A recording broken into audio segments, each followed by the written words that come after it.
Se você está se mudando para a Holanda ou já mora aqui e precisa fazer a carteira de motorista, te dei uma notícia boa para ti. É difícil. Então por isso hoje eu vou te dar 5 dicas que poderiam ter me evitado gastar um monte de dinheiro, um monte de tempo e um monte de irritação. Fica aí. Antes de mais nada, se não é inscrito, se inscreve, curte esse vídeo e bora para as 5 dicas. Então vamos lá. Primeira dica.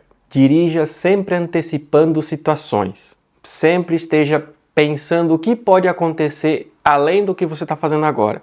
Eles estão sempre buscando esse tipo de comportamento. Que você esteja pensando em alguma coisa que outra pessoa está pensando em fazer.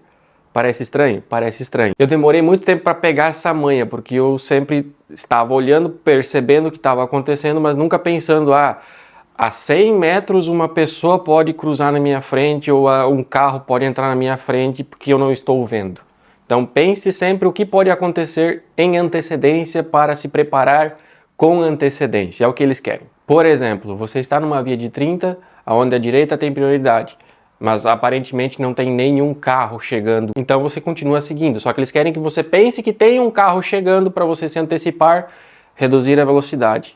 É mais ou menos esse tipo de coisa. Eles exigem isso principalmente em pontos onde a visão é comprometida, onde você não tem muita visão do que está acontecendo. Então eles querem que você antecipe uma situação. Segunda dica, e essa é muito importante e eu me lasquei muito por isso.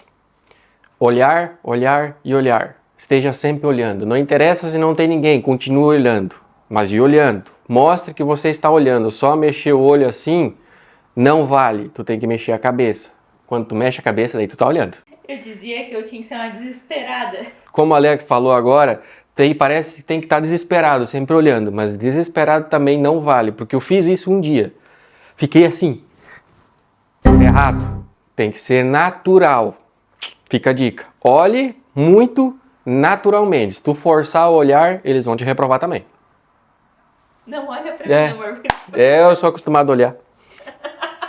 Terceira dica, e essa eu aprendi na minha antepenúltima aula. E isso fez bastante diferença. Foi uma virada de chave para mim. Seja previsível e dirija com muita calma. Não tente fazer o mais rápido possível só para terminar a aula. O que eles querem com seja previsível? Por exemplo, você está se aproximando de uma rotatória ou entrou em uma rotatória. Tente fazer o mais calmamente possível, não acelere no meio da rotatória, não faça nada que não seja necessário. Faça somente o necessário com calma e sempre deixando muito claro o que você quer fazer.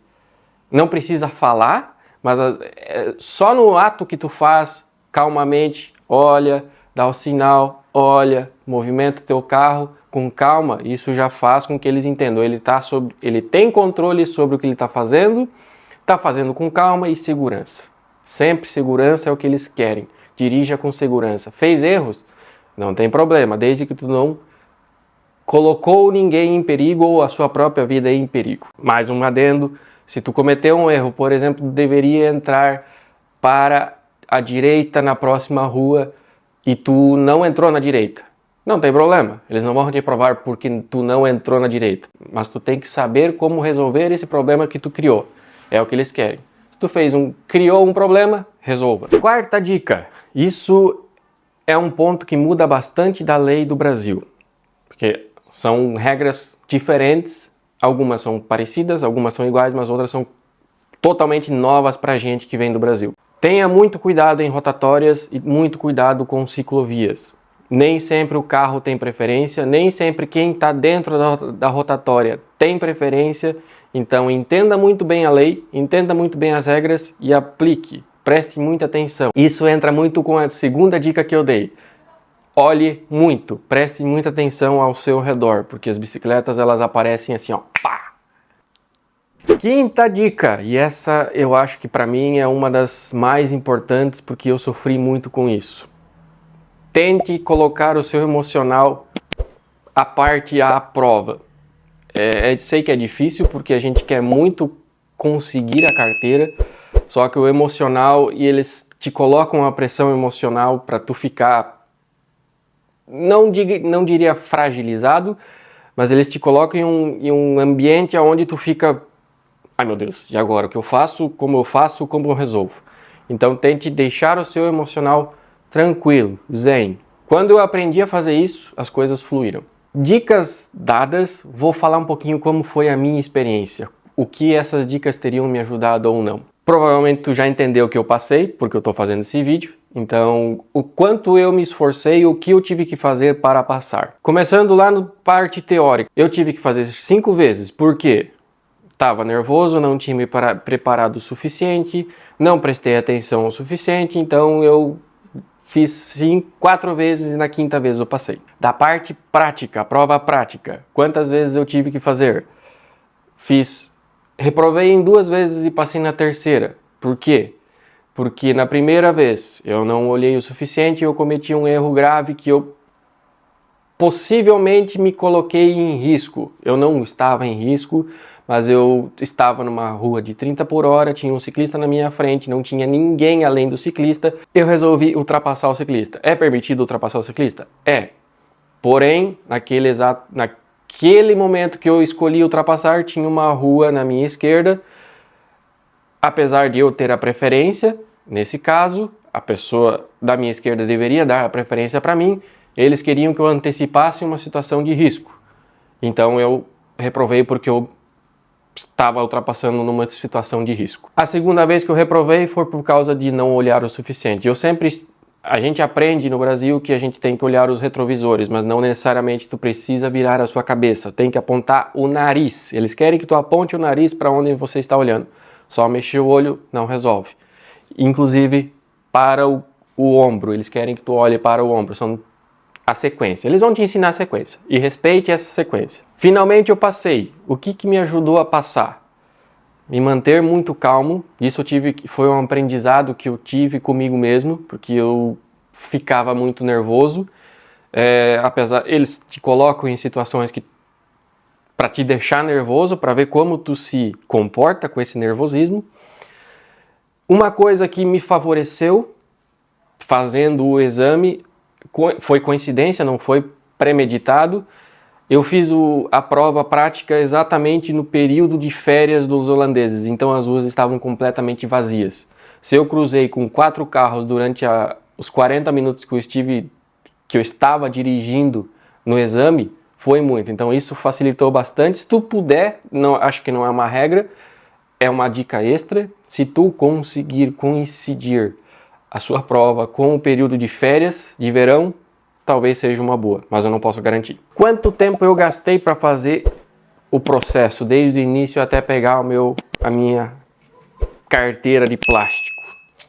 Foi mais ou menos 1 ano e meio, o período todo de fazer a parte teórica, aí eu comecei a fazer a parte prática, as aulas, fiz uma prova, reprovei, fiz a segunda prova, reprovei. Aí a minha cabeça, eu entrei num estado de frustração muito grande e eu resolvi parar por um tempo para me aliviar. Aí eu fiquei uns 2 meses parado, aí eu comecei a fazer de novo com outra autoescola. Nessa autoescola, basicamente, eu comecei tudo do zero.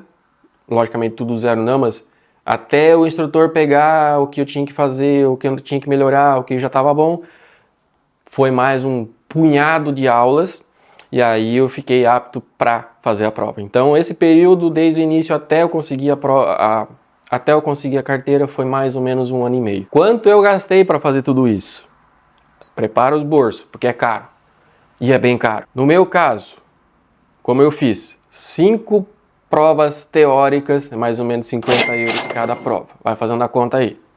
Depois eu fiz a primeira prova prática, incluindo 10 aulas, foi 850 euros. Aí eu fiz mais uma prova prática, incluindo mais 10 aulas, mais 850 euros. Aí eu tive aquele tempo, aí eu comecei de novo, mais uma prova prática e 10 aulas, mais 850 euros. Porém, eu fiz mais aulas adicionais, que foram 800 euros. No total, faz a conta ali, produção, mais ou menos 3.600 euros eu gastei para fazer minha carteira de motorista holandesa. Eu considero muito caro. Poderia ter sido mais barato? Poderia, se não tivesse tentado antecipar muita coisa. Porque as primeiras 2 provas eu poderia ter me preparado melhor e poderia ter evitado fazer elas. Invista mais tempo na aula, não tenha pressa e aí faça a prova. Aí provavelmente tu vai fazer uma prova só.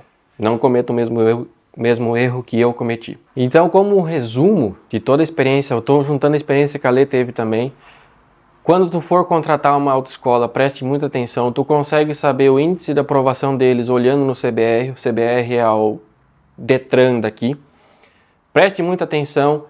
Converse bastante com eles, porque tem bastante autoescola que tenta te enrolar e te roubar um dinheirinho. Eu cheguei a uma conclusão que por mais que tu saiba dirigir, tu é o melhor motorista do mundo, eles vão te obrigar a fazer uma certa quantidade de aulas. Não adianta se iludir como eu fui iludido. Ah, faz 10 aulas e vamos fazer a prova. Não é o correto. Tu vai ter que fazer pelo menos umas 20 a 25 aulas para depois fazer a prova. Então, não tem que correr contra o esquema. Eu diria que é um esquema. Posso estar enganado? Posso estar enganado. Mas é essa a sensação que eu tive, infelizmente. Então, se tu já está nesse processo de fazer aulas, fazer carteira, estudar teoricamente, conta pra gente como está sendo, qual é a sua experiência, ou se tu já fez também, como foi a sua experiência. E agora, se tu não deu like, deixa um like em solidariedade a mim, porque eu tive que me esforçar muito para fazer essa carteira. E eu vou deixar aqui 2 sugestões de vídeo, como foi a experiência da Lê fazendo a carteira e como se faz para comprar um carro aqui na Holanda. Então, fica com essas 2 sugestões, curte, compartilha e até a próxima. Tchau!